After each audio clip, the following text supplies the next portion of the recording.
Welcome to my YouTube channel study channel. अगला topic जो हम पढ़ाने वाले हैं आज पढ़ाने वाले हैं fundamental properties of charge. Charge का जो फंडामेंटल प्रॉपर्टीज है उसके बारे में हम आज पढ़ाने जा रहे हैं। तो fundamental properties of charge, fundamental properties of charge. Charge के कुछ फंडामेंटल प्रॉपर्टीज हैं जिनके बारे में हम लोग आज डिस्कस करेंगे। सबसे पहला फंडामेंटल प्रॉपर्टीज जो है इसमें है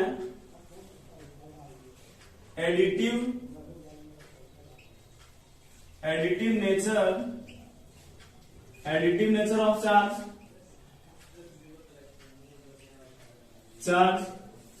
सेकेंड फंडामेंटल प्रॉपर्टीज का है कंजर्वेशन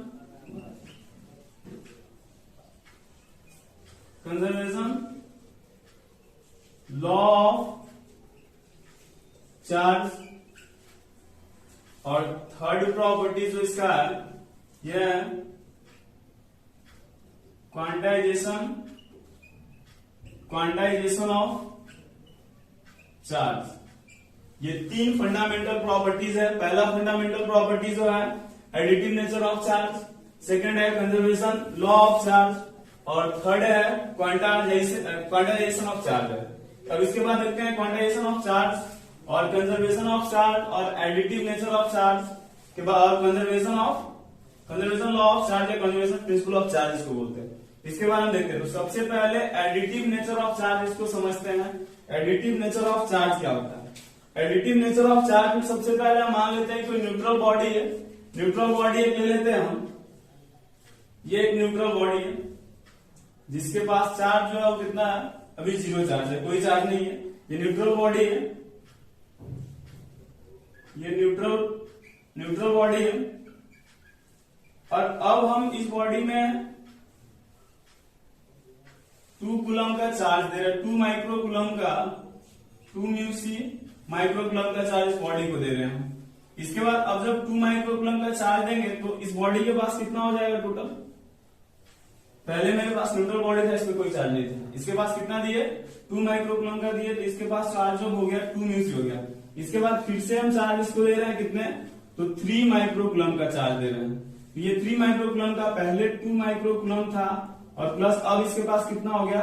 3 माइक्रो कूलम का चार्ज हो गया। यानी टोटल चार्ज अगर देखें हम इस बॉडी के पास तो कितना हो गया? या नेट चार्ज की बात करें इस बॉडी के पास नेट चार्ज कितना हो गया?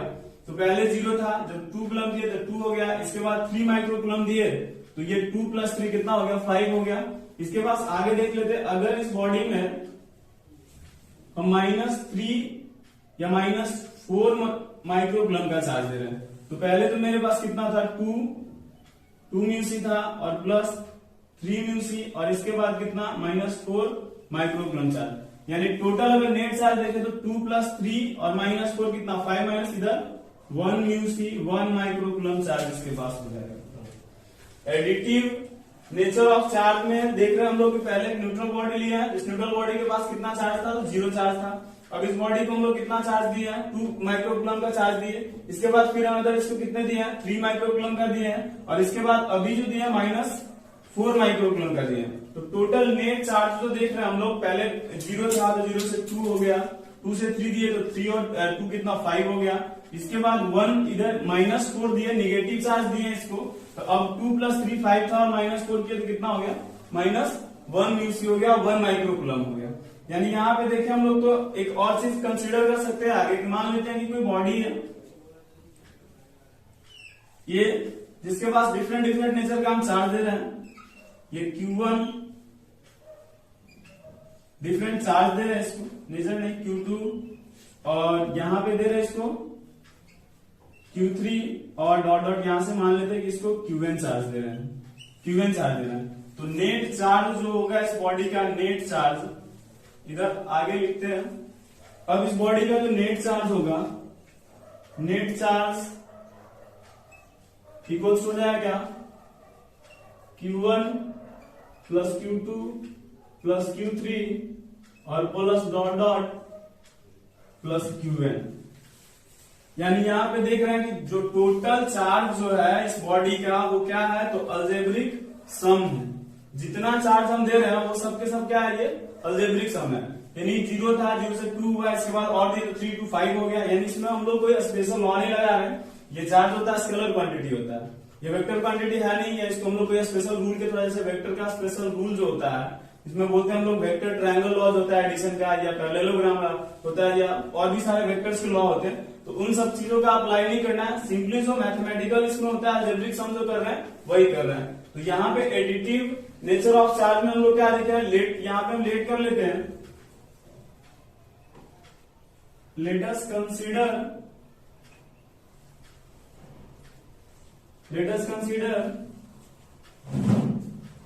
an object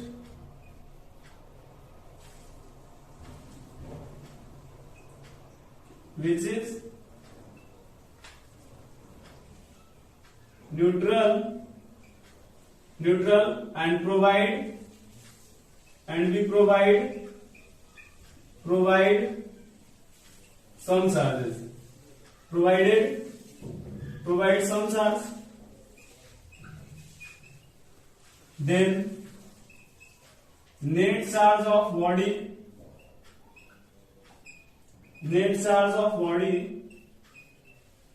equals to क्या हुआ, Q1 plus Q2 plus Q3 plus dot Qn। इसी को अगर लिखना चाहें तो हम लिख सकते हैं समेशन ऑफ Qi इधर n और i इक्वल्स टू कितना 1 कर लेते हैं।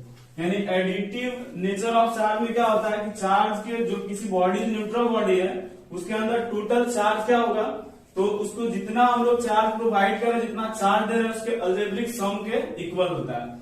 यहाँ तक बस यही देखा है, कोई न्यूट्रल बॉडी को अगर चार्ज प्रोवाइड कर रहे हैं, चार्ज दे रहे हैं, तो उस बॉडी में जो टोटल चार्ज होगा वो उसके अलजेब्रिक सम के इक्वल होगा। तो यहाँ पे हम लोग देख लिए इसके बारे में एडिटिव नेचर ऑफ चार्ज में क्या हो रहा है। तो एडिटिव नेचर ऑफ चार्ज में हो रहा है कि किसी बॉडी को अगर चार्ज दिया जाए तो उस बॉडी पर जो टोटल चार्ज या नेट चार्ज होगा उस दिए गए चार्ज का क्या होगा, ये समेशन होगा, सम होगा। तो यहाँ तक इसको आप लोग स्क्रीनशॉट ले लीजिए और इसके बाद आगे हम इसके बारे में बता रहे हैं एडिटिव नेचर ऑफ चार्ज के बारे में।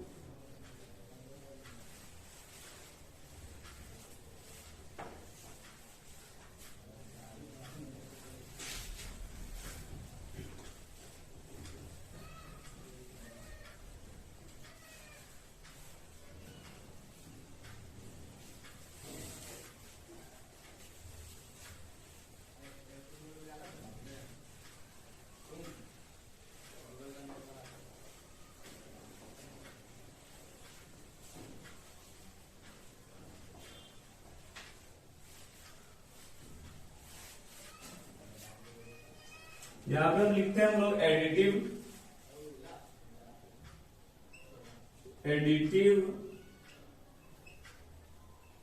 Nature of charge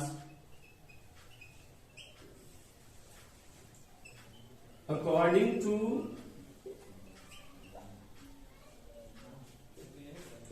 additive nature of charge, according to additive nature of charge, the total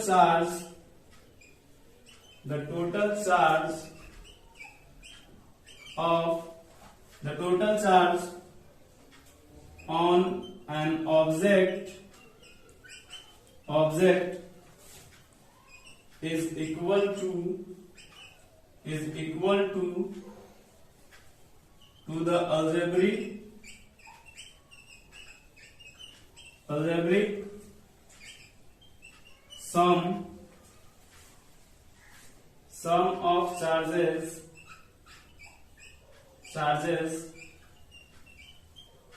distributed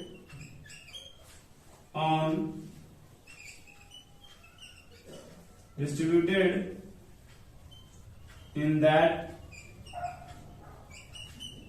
object is known as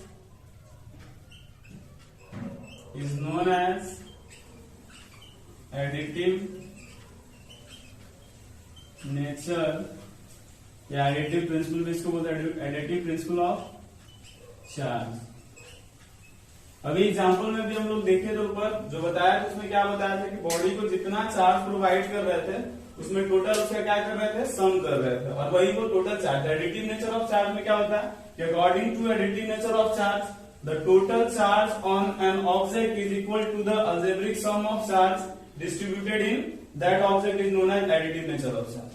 यानी किसी बॉडी को जितना चार्ज दे रहा है वो टोटल चार्ज का, उसके बॉडी का नेट चार्ज अगर हमको कैलकुलेट करना होगा तो जितना चार्ज वो प्रोवाइड कर रहे हैं किसी बॉडी पे उसको क्या कर देंगे, हम सम कर देंगे। जो टोटल सम होगा वही मेरा क्या देता है, एडिटिव नेचर ऑफ चार्ज होता है। ये नेचर है चार्ज का, जिसमें किसी बॉडी को अगर चार्ज दिया जाए तो टोटल चार्ज या नेट चार्ज कैलकुलेट करना हो तो सारे चार्ज को क्या कर देते हैं, हम सम कर देते हैं। ये खत्म हो गया, ये फर्स्ट वाला एडिटिव नेचर ऑफ चार्ज देंगे हम लोग। इसके बाद है कंजर्वेशन लॉ ऑफ चार्ज या कंजर्वेशन प्रिंसिपल ऑफ चार्ज। इसमें क्या हटाते हैं इसको,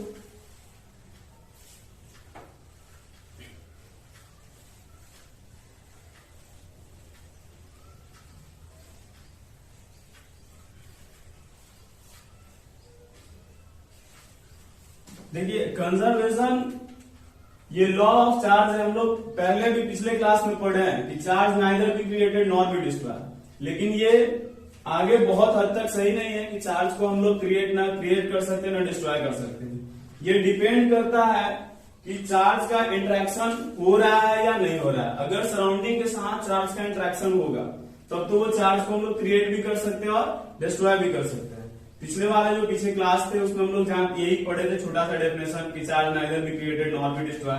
ये चार्ज जो होता है कंजर्व होता है, लेकिन वो डिपेंड करता है कि वो सिस्टम क्या है। जैसे यहाँ पर हम लोग देखते हैं एक सिस्टम ले रहे हैं, सिस्टम ये आइसोलेटेड सिस्टम है।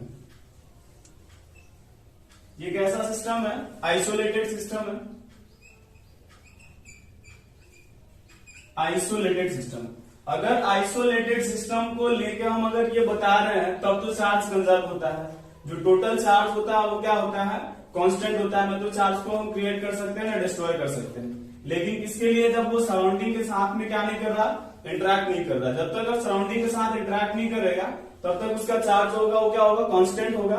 तो यहाँ पे हम देख लेना, मान लेते हैं कि इसके अंदर जो आइसोलेटेड सिस्टम है इसमें 1 माइक्रोकूलम चार्ज है और ये इसके पास जो है ये 4 माइक्रोकूलम चार्ज है। तो ये दोनों अगर देखिए इस बॉडी के अंदर टोटल चार्ज का आइसोलेटेड सिस्टम के लिए तो 1 माइक्रोकूलम और plus 4 microcoulomb, total net charge की बात करें तो कितना हो जाएगा, 5 माइक्रोकूलम हो जाएगा। अब 1 माइक्रोकूलम चार्ज इस बॉडी को अगर दे दिया जाए तो अनदर आगे बात करते हैं हम कि इस वाले बॉडी से 1 माइक्रोकूलम चार्ज को दे दिया गया। तो जब 1 माइक्रोकूलम चार्ज को दे देंगे तो इसके पास कितना हो जाएगा, 3 म्यू, और इसको 1 दिया गया तो ये अब कितना हो जाएगा, 2 माइक्रोकूलम हो जाएगा, 2 माइक्रोकूलम। अब इसका भी अगर नेट चार्ज की बात करें हम कि नेट चार्ज कितना है तो नेट चार्ज इसका भी कितना हो जाएगा, 2 म्यू प्लस 3 म्यू इक्वल्स तो कितना हो जाएगा, 5 माइक्रोकूलम। अभी भी देख रहे हैं, पहले भी मेरे पास कितना था, 5 माइक्रोकूलम था, और इधर भी कितना था मेरे पास, 5 प्लस 3 कितना, 2 प्लस 3 कितना हो गया, 5 माइक्रोकूलम। अभी भी चार्ज जो है वो क्या है, इक्वल है, जितना चार्ज इसमें था उतना ही चार्ज, क्योंकि यहाँ पे जो सिस्टम जो है वो कैसा सिस्टम है, आइसोलेटेड सिस्टम है। अब एक चीज समझते हैं पहले, ये law of conservation of charge को समझने से पहले सिस्टम को समझते हैं। आइसोलेटेड सिस्टम क्या होता है, सिस्टम 3 तरह का होता है, एक होता है ओपन सिस्टम, क्लोज सिस्टम और आइसोलेटेड सिस्टम। ये तीनों सिस्टम के बारे में देखते हैं। ओपन सिस्टम क्या होता है, क्लोज सिस्टम क्या होता है और आइसोलेटेड सिस्टम क्या होता है। ये है सिस्टम है, ओपन सिस्टम है, ओपन सिस्टम है, और इसके बाद ये क्लोज सिस्टम है और ये आइसोलेटेड सिस्टम है। ये 3 सिस्टम लिए यहां पे, क्लोज सिस्टम और ये है आइसोलेटेड सिस्टम। ये ओपन सिस्टम क्या होता है, तो ओपन सिस्टम में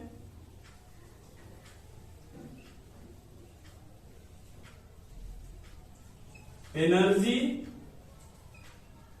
और मास दोनों को हम क्या कर सकते हैं, ट्रांसफर कर सकते हैं। ये ओपन सिस्टम एक ऐसा सिस्टम है जिसमें मास और एनर्जी दोनों को क्या किया जा सकता है, ट्रांसफर किया जा सकता है। क्लोज सिस्टम क्या होता है, इसमें मास होता है वो कांस्टेंट होता है, सिर्फ एनर्जी को क्या किया जा सकता है, तो ट्रांसफर किया जा सकता है। इसमें एनर्जी को ट्रांसफर किया जा सकता है, लेकिन मास जो होता है इसमें कांस्टेंट होता है। और ये आइसोलेटेड सिस्टम है, ऐसा सिस्टम होता है जिसमें न तो हम मास को ट्रांसफर कर सकते हैं और न ही एनर्जी को ट्रांसफर कर सकते हैं, यानी सराउंडिंग के साथ में इसका कोई इंटरेक्शन नहीं होता है। ये आइसोलेटेड सिस्टम एक ऐसा सिस्टम है जिसमें सराउंडिंग के साथ में ये इंटरेक्ट नहीं करता। जब तक चार्ज तब तक कंजर्व है जब तक ये क्या कर रहा है, सराउंडिंग के साथ में इंटरेक्ट नहीं कर रहा। जैसे ही ये इंटरेक्ट करेगा, मान लेते हैं कि यहाँ पे एक और आगे बनाते हैं, यहाँ तक समझ गए होंगे आप लोग। यहाँ बता रहे हैं हम कि कंजर्वेशन लॉ ऑफ चार्ज में क्या होता है कि according to the law of conservation of charge में होता है कि जो चार्ज टोटल बॉडी का जो चार्ज होता है वो रिमेन कांस्टेंट होता है। ये कांस्टेंट कब तक होता है, जब तक वो क्या होता है, सिस्टम कैसा होता है, आइसोलेटेड सिस्टम होता है। अगर सिस्टम आइसोलेटेड नहीं होगा तो चार्ज को हम लोग क्रिएट भी कर सकते हैं और डिस्ट्रॉय भी कर सकते हैं। तो यहाँ पे देख रहे हैं हम लोग ये आइसोलेटेड सिस्टम है, इसके अंदर 1 माइक्रोकूलम और 4 माइक्रोकूलम चार्ज है, और दोनों चार्ज को देखना टोटल कितना है, 5 माइक्रोकूलम है। लेकिन आगे अगर ये डिस्ट्रॉय कर दे 1, यहां से अगर 1 इलेक्ट्रॉन को आगे देखते हैं, हटा दे इसको समझ गए होंगे आप लोग ओपन सिस्टम, क्लोज सिस्टम और आइसोलेटेड सिस्टम के बारे में। और जो हम लोग law of conservation of charge जो पढ़ते हैं वो कैसे सिस्टम के लिए पढ़ते हैं, तो ये आइसोलेटेड सिस्टम के लिए पढ़ते हैं।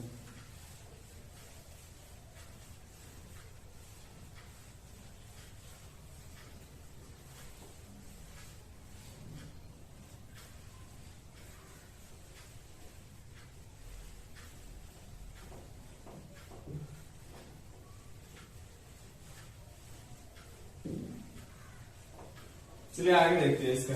ये लॉ क्या था, ये law of conservation of charge में यहां लिखेंगे इसमें according to the law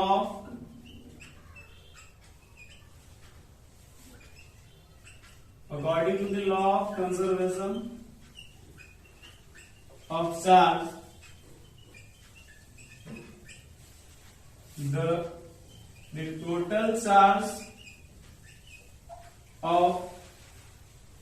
the total charge of an object remains constant for isolated system। ये टोटल चार्ज कांस्टेंट होगा, कब कांस्टेंट होगा, जब सिस्टम कैसा होगा, आइसोलेटेड सिस्टम होगा। आइसोलेटेड सिस्टम के लिए टोटल चार्ज होता है वो कंजर्व होता है या कांस्टेंट होता है। अब आगे देखते हैं, अगर आइसोलेटेड सिस्टम नहीं हो, ये सराउंडिंग के साथ में या स्पेस के साथ में क्या कर रहा है, इंटरेक्ट कर रहा है। जैसे यहाँ पे लिए थे कि 1 माइक्रोकूलम था, इसमें 1 माइक्रोकूलम, और ये क्या था, 4 माइक्रोकूलम। अगर 1 माइक्रोकूलम को क्या करता है, चार्ज के लिए डिस्ट्रॉय कर देता है,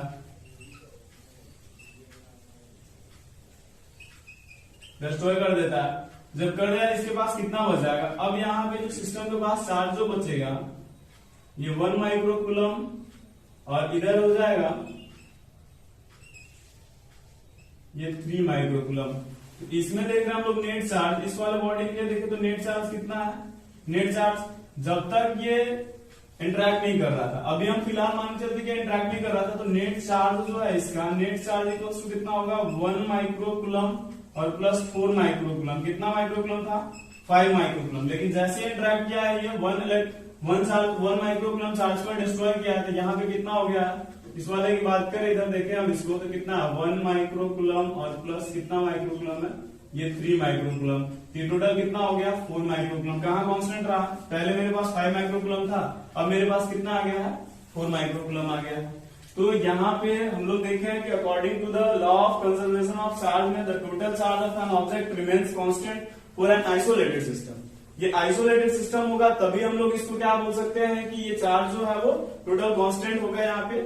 और पहली वाली डेफिनेशन में कि charge neither be created nor be destroy, ये चार्ज को क्रिएट भी किया जा सकता है, डिस्ट्रॉय भी किया जा सकता है, कब, जब ये सराउंडिंग के साथ में क्या करेगा, इंटरैक्ट करेगा। अगर सराउंडिंग के साथ ये इंटरैक्ट करता है तो ये क्या करेगा, फिर उस समय उस कंडीशन में ये कांस्टेंट नहीं होगा चार्ज। ये चार्ज कांस्टेंट तभी होता है जब सिस्टम मेरा आइसोलेटेड होता है।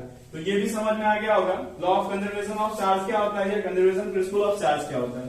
इसके बाद अब थर्ड जो है वो क्वांटानाइजेशन, ये प्रिंसिपल ऑफ चार्ज है। क्वांटाइजेशन ऑफ चार्ज क्या होता है इसके बाद देखते हैं।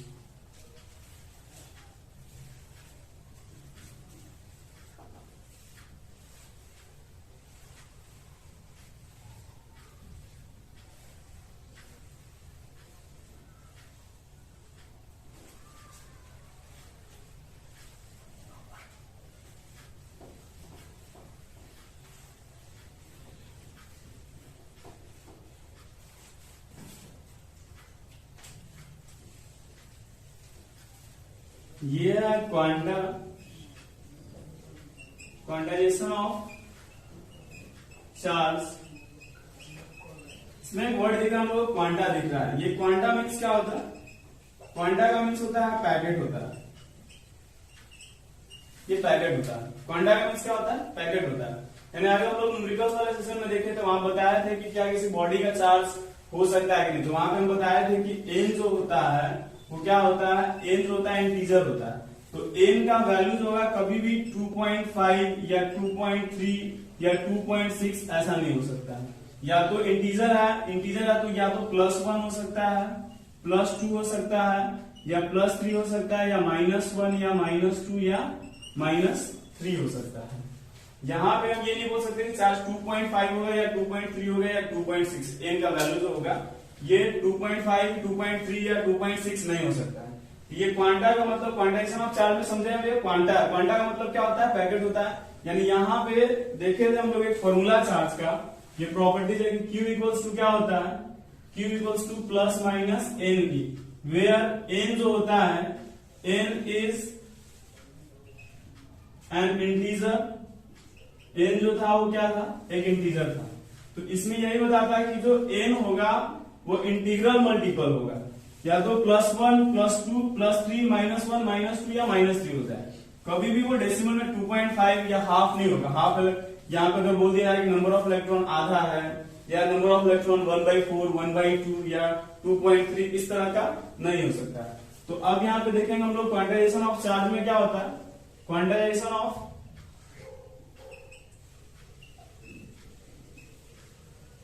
यहां पे लिखेंगे if Q equals to ±NE where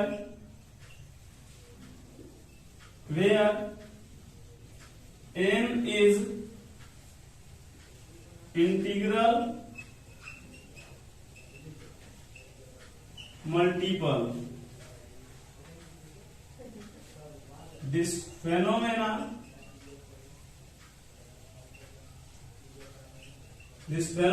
is called